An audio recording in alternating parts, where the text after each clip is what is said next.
اعوذ باللہ من الشیطان الرجیم بسم اللہ الرحمن الرحیم السلام علیکم ورحمۃ اللہ وبرکاتہ۔ پیغمبر خدا حضرت محمد مصطفیٰ صلی اللہ علیہ وآلہ وسلم کے اعلان ولایت اور اعلان رسالت کے وقت سب سے پہلا مسلمان کون تھا؟ اس سوال کا جواب ہمیں برادران اہل سنت کے معتبر ترین حدیث اور تاریخی کتابوں میں یوں ملتا ہے: اول من اسلم علی، سب سے پہلے جو اسلام لائے وہ علی علیہ السلام کی ذات گرامی تھی۔ ابن کثیر نے کتاب البدایہ والنہایہ جلد نمبر 7 صفحہ نمبر 335 میں،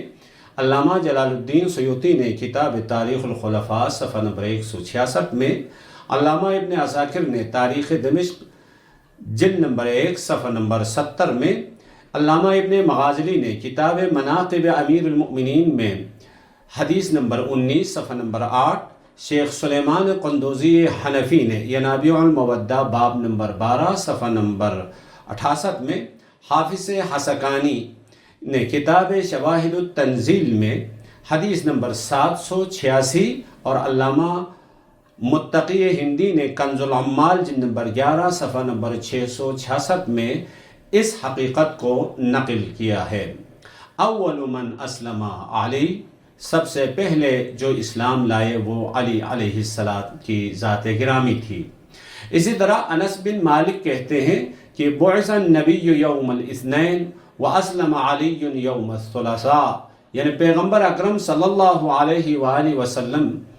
پیر کے دن مبعوث برسالت ہوئے اور علی علیہ السلام نے منگل کے دن اسلام کا اظہار کیا اور پیغمبر کی نبوت، پیغمبر کی رسالت کا اعتراف و اقرار فرمایا۔ خطیب بغدادی نے تاریخ بغدادی میں جلد نمبر 1 صفحہ نمبر 134، حاکم نیشاپوری نے المستدرک علی الصحیحین جلد نمبر 3 صفحہ نمبر 112، ابن کثیر نے کتاب البدایہ والنہایہ جلد نمبر 3 صفحہ نمبر 26، علامہ جلال الدین سیوطی نے کتاب تاریخ الخلفاء صفحہ نمبر 166 میں اس واقعے کو نقل کیا ہے۔ مولا امیر علیہ السلام کی کم سنی کے باوجود سب سے پہلے اسلام کا اظہار فرمانا اور اسلام کو قبول کرنا مولا امیر علیہ السلام کی ذہانت، مولا امیر علیہ السلام کی طہارت، مولا کی